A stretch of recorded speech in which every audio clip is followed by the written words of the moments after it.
While everyone has been distracted by the Bitcoin games, new competing protocols are being released into the world of Ethereum. Microsoft is going cuckoo for Ethereum with their new open-sourced yet centralized protocol COCO, while separately Vitalik Buterin and Joseph Poon have released a working draft of their project Plasma. So why is a $561 billion US company releasing an Ethereum-based protocol? And why would they make this protocol both open source and centralized? Will it make anyone feel better if we call these subchains instead of sidechains? And there's a lot to go over with competing protocols that are competing for the future development of Ethereum. Let's discuss.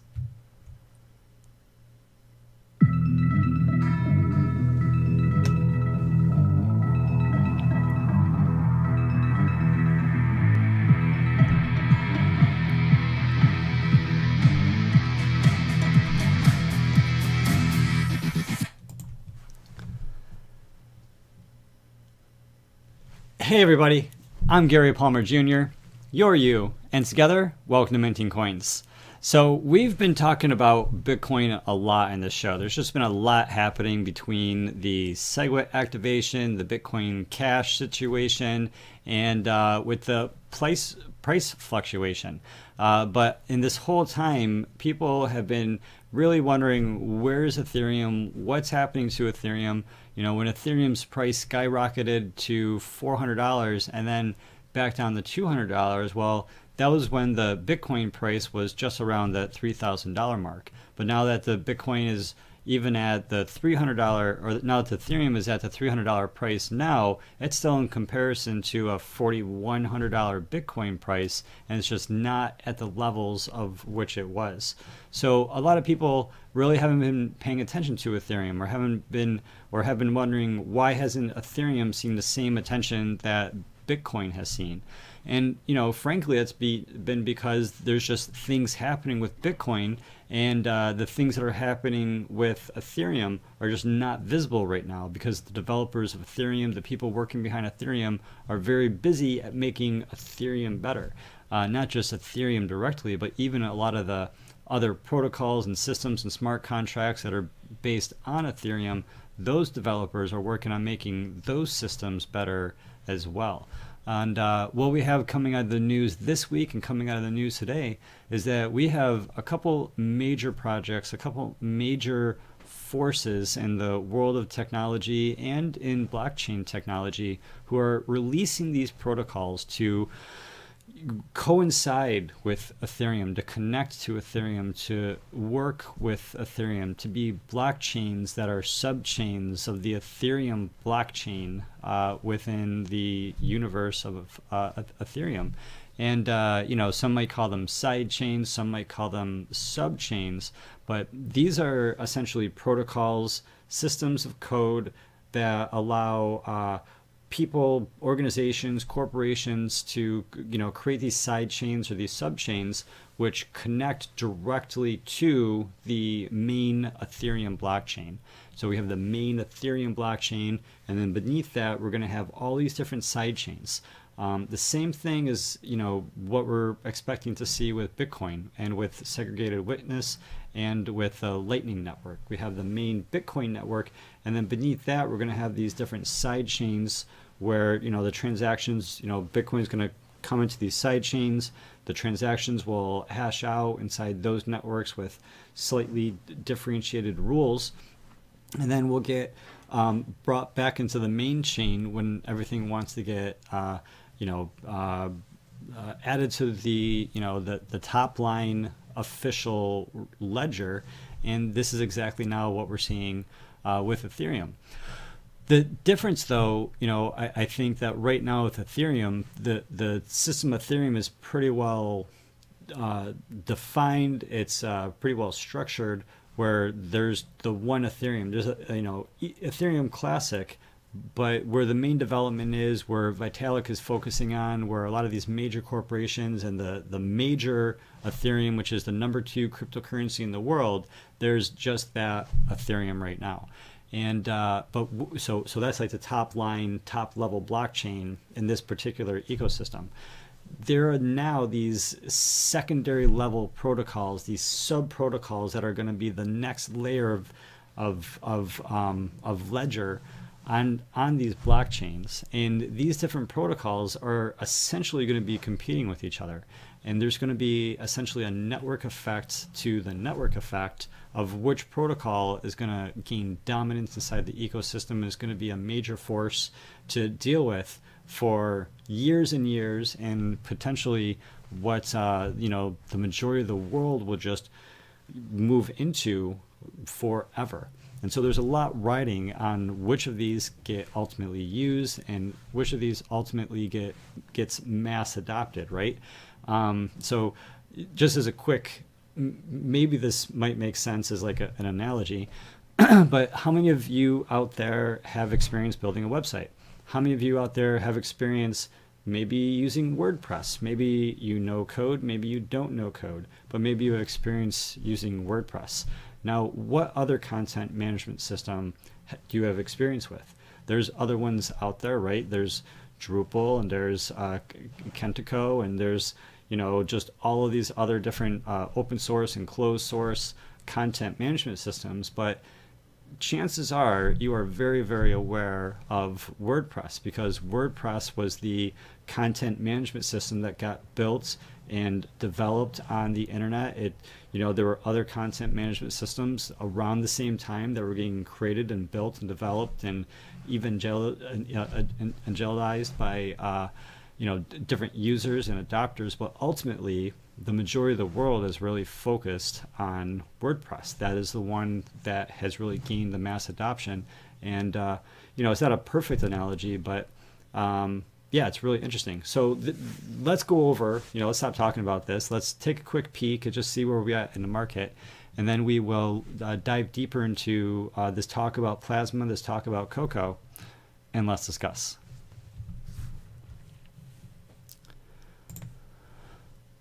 Okay, so starting over here very quickly, over at coinmarketcap.com, we have our overall market capitalization at $137 billion, and 24-hour volume is up $6.2 billion. Bitcoin dominance still over the 50% mark at 50.4%. Down here we see Bitcoin up a little bit from where it fell last night at almost $4,200 at 41.86.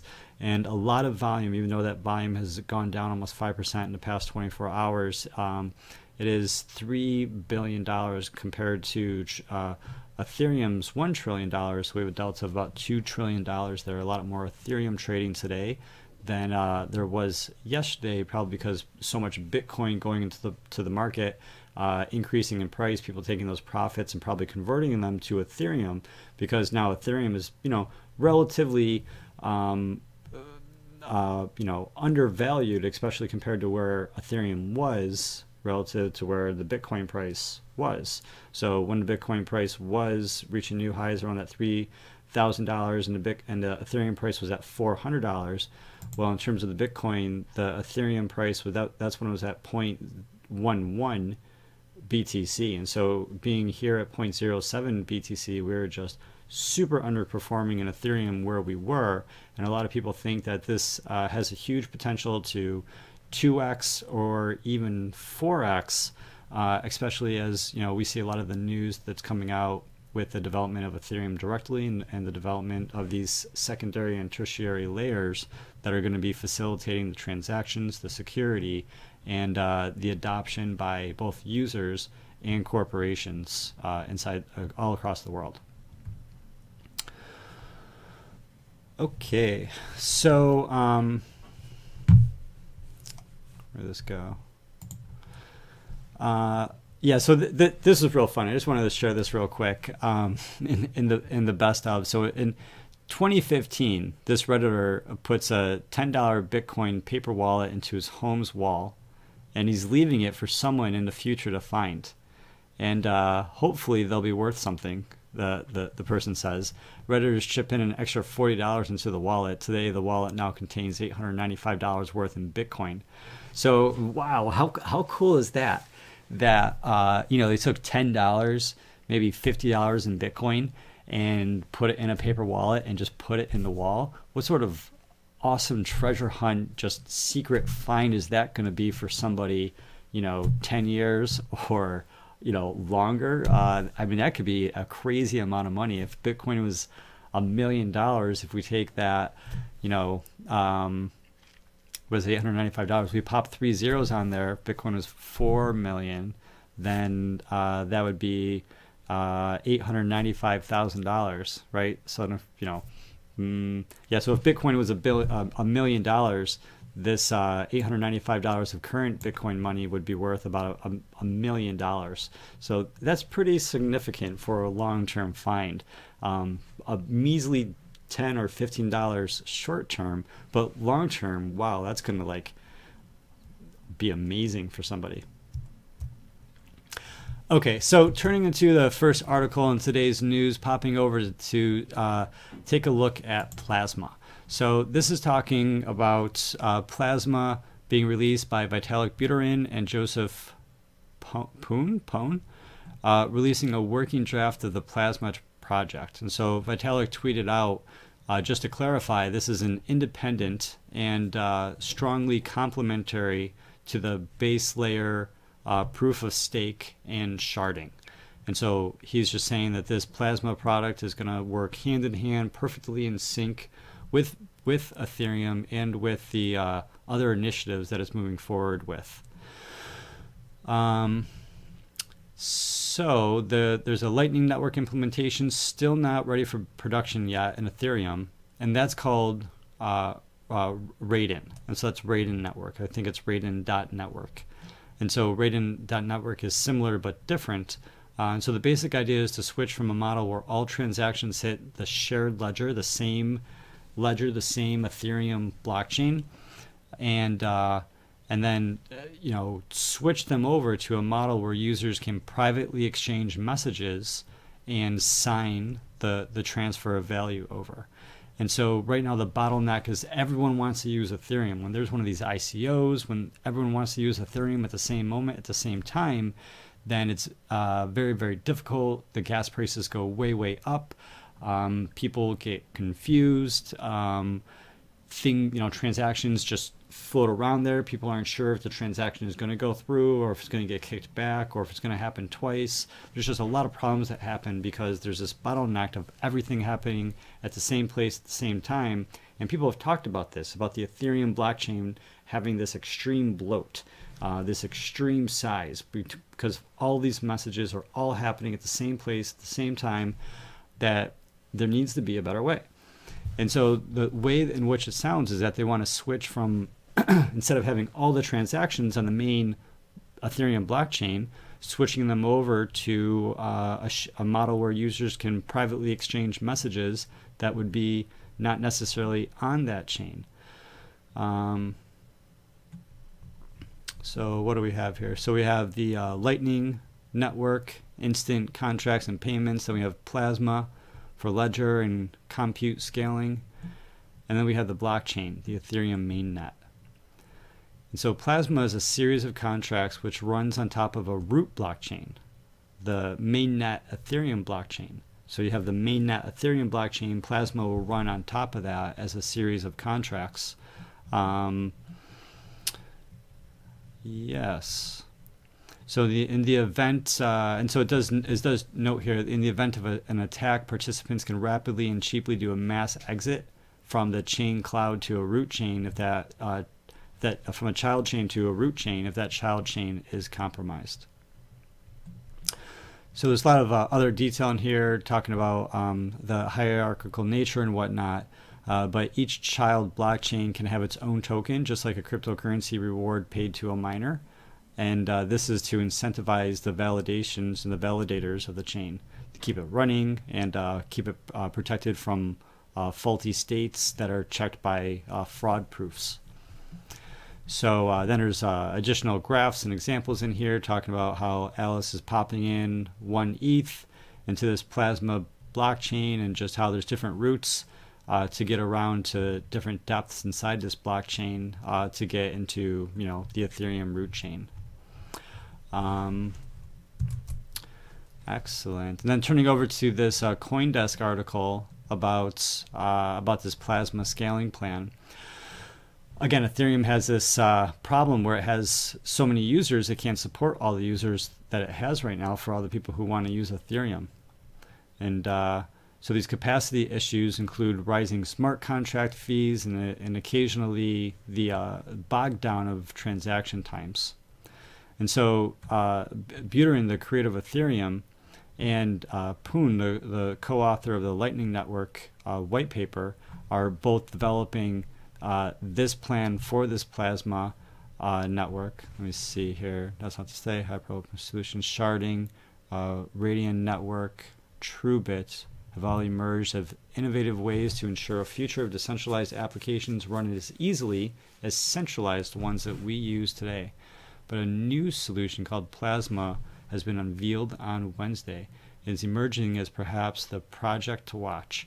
And so again, these are just other competing ones. We are going to be talking about the Microsoft COCO, and right now we're talking about Plasma. And there's just these other solutions that are just competing for what is going to be the solution that the developers are going to want, the network effect, the mass adoption, so that protocol is the protocol that most companies, most organizations, most people are using when they do want to create these side chains for their communities, for their businesses, for their organizations, to have a side chain on top of a main chain to have their own little microverse that's connected to the macroverse of the actual Ethereum network. So there's this one quote that people say you can't run everything in the world on a blockchain, but I really, really think it is possible. And so this is their way of making it possible. Instead of having this problem where they don't have the scalability of having everything run on the main chain, they want to create these baby blockchains. They want to create these subchains. They want to create these side chains. And that's what's going on. That's what's going on with Plasma. And so Plasma has, of course, some very, very big names behind it, and that's definitely going to help Plasma in helping Plasma move forward. So on the other side of there, we have Microsoft, and Microsoft is a $561 billion company, and they are a part of the Ethereum consortium, and just helping to increase the blockchain adoption and the synergy of these different companies using it to have some sort of standardized protocol to where these different companies can be on the same page. They can communicate, they can share information, they can share in the efficiencies, and they can share in the total overall ecosystem of the not just the main protocol that's been developed, Ethereum, but these additional protocols that are going to be connected all together in this massive interconnected ecosystem. So COCO presents an alternative approach to ledger construction, giving enterprises the scalability, distributed governance, and enhanced confidentiality they need without sacrificing the inherent security and immutability that they expect. So it leverages local hardware-based environments such as Intel's trusted execution environments. Those are TEEs. To facilitate the settlement information in an off-chain blockchain ecosystem. So by processing this data in a separate ecosystem, it's allowing Microsoft to produce a more functional, more flexible infrastructure for decentralized applications. So these are decentralized applications that are using blockchain technology. These are decentralized applications that are connected to Ethereum, and these are decentralized applications that would be using the COCO protocol. So the COCO framework, let's see here. So Ethereum needs an off-chain infrastructure like the COCO framework if it aims to enable commercial organizations to process large amounts of information, because we need these sub-areas to process these individualized sections of information to then come back into the main chain so that everything can be processed theoretically on the Ethereum blockchain. So off-chain scaling solutions. Ethereum needs off-chain scaling solutions and improvement by 100-fold in terms of scalability in order to efficiently power decentralized applications. And so there's this quote here that these these are hard computer science and game theory problems, most of which have never been solved before. Estimating completion can be hard and be far off, and large apps can't run solely on-chain and likely never will. They need off-chain scaling solutions.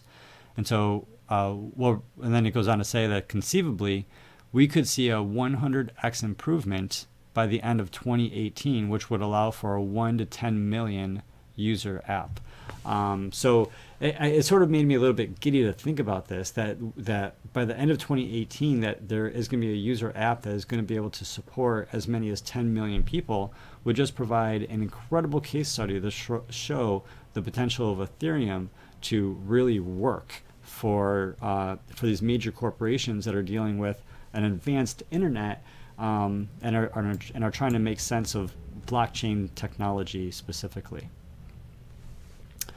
And then last part on this article here, organizations within the Enterprise Ethereum Alliance will further enhance Ethereum scalability by leveraging off-chain solutions. And Microsoft is a part of that alliance that's helping these companies scale with these solutions, that are helping them come together with these solutions, and Microsoft leading the way with a solution which is potentially in direct conflict with Vitalik's solution of Plasma. And so last but not least, just taking a look at this article to see what additional information that we can glean here. Not stated in the previous article is that COCO apparently is going to be completely open source. Which is, I think it's a great thing. It's a great thing for it to be open source so everyone can understand what is the code is, what is the code that is there, and there's just that transparency so that a developer can understand how it's working and can relay that trust and that assurance, not just with the general public, but with the other companies in the world that then want to connect with that technology. Either connect directly with that technology with another company, or to take that technology and for them to use it in maybe even more interesting ways. So this open source system is designed to provide a high scale and confidential blockchain network for enterprise purposes. The main objective of the initiative is to boost global adoption of blockchain technology among companies and corporations. COCO wants to slowly steer enterprises in one direction to ensure a unified approach to distributed ledgers. So that's sort of an important point, is that although this is an open source technology, that this is not a decentralized solution in this regard, as participants will be able to exert a high degree of control over the users inside these particular blockchains. I would imagine that for a large degree this is probably going to be true for the additional protocols that are being developed, that be Plasma or Lightning or Radiant or whatnot, but it's directly stated here in this article in the Merkle that that the COCO is not going to be a decentralized solution, and it's really more of a distributed ledger orientated approach rather than a decentralized technology proper. So that's interesting in terms of its goal of increasing mass adoption. It's interesting in terms of creating highly scalable and confidential blockchain networks and solutions for enterprise companies. But it's and that's going to help everyone overall. But it's definitely a little bit less interesting that it's a decentralized solution, and that different people, when they go off the Ethereum blockchain into one of these particular subchains using COCO, then it just does add a certain amount of risk, and then does heighten the level of trust that a user needs to have in order to interface with that organization. Because, part of the reason Ethereum and Bitcoin is new and interesting and cool is because it's decentralized peer-to-peer trust. Well, if you start entering a network in a room where there is a third party that you have to trust now all of a sudden, then that can be a little worrisome. So far, with this framework, existing work that's been done, Microsoft has been working hard to make this project work from day one. And so far, Ethereum has been integrated with blockstream-oriented projects such as R3, Intel, JP Morgan Chase, more coming in the future. COCO was designed in such a way that it can operate in a cloud or on a premise alike. So it can operate on a macro global level, but it can also operate on a local level as well. And that can be really, really exciting for corporations and enterprise companies, even though it seems kind of lame to someone who knows how lame an intranet is. But even though intranets aren't very cool, the fact that, you know, this technology is going to be giving CEOs and organizations these options is definitely going to give it a competitive edge. And as this article states, the flexibility could be a driving factor, leading more enterprises to actually adopt the blockchain technology for in different ways for their business models. And so finally, this universal framework is capable of linking existing blockchains in one convenient solution. And this is going to have some interesting ramifications. This is going to have some very, very interesting ramifications indeed, because we understand from this article that it's going to be Microsoft's goal slowly to get everyone to really shift using this protocol when they want to create subchains or sidechains or, you know, sub networks inside blockchain technology utilizing the Ethereum technology. And so Microsoft wants this to be number one. They want this to have the network effect. They want this to be the technology that all other technologies eventually end up integrating with. And there could be pros to that. There could be cons to that. Everything can be a tool for good or a tool for evil. And it's definitely important that all of us understand what the ramifications are for the good aspects of this and the risky aspects of this, and just understand these as we interface with these in the future, as these are developing in the future, as these are getting more sophisticated in the future, because this is happening very, very fast, very, very quickly. And you know, it could be that as quickly as in 3 years or 5 years or just a few years into the development of some of these technologies, they could be so seamless that we will have no idea that they are there. There will be no understanding of the layers of technology that are operating the infrastructure of the future, that are going to be operating our lives, not just in the financial world and the technological world, but if this is going in the way of where the ICOs want this to go, this is going to be affecting every single thing and every single aspect of our lives. And these interfaces are going to be everywhere. It's definitely new. It's definitely exciting. It's definitely futuristic. And you are here with me. You are a part of the future. And these are very, very exciting times.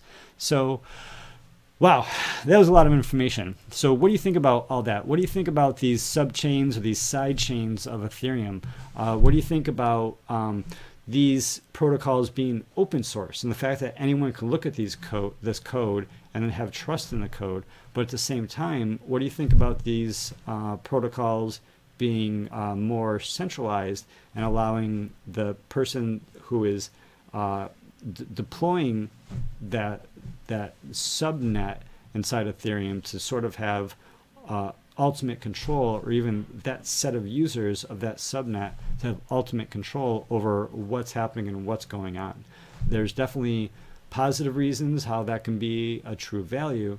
And then on a grander scale, there's definitely ways where that ability could be misused by the wrong people in charge. So it'll be really interesting to see how those sort of concerns are answered as this technology is further developed. Or maybe they won't care because COCO is developed for enterprise corporations anyways, and that's exactly what they want. So I'd love to know what you think. Hit that like button. Subscribe if you haven't subscribed already. Check out our show notes. Follow us on Steemit. Please make an account on Steemit if you haven't already. It's definitely very, very interesting. And let me know, what do you think about taking a $10 Bitcoin wallet with $10 of today's Bitcoin, or maybe 0.001 Bitcoin, and burying that in your wall of your house, or hiding that somewhere in your house for a future person to find? Do you think that's interesting, or would you not do that, or would you just have to go back to that house 20 years later and find that Bitcoin wallet yourself? Just fun questions to, feel free to throw anything in the comments below. I love engaging and seeing what you have to say and what's going on. But until then, we have more videos on the way. We have more news to talk about. There's just so much happening. You guys know there's a lot going on.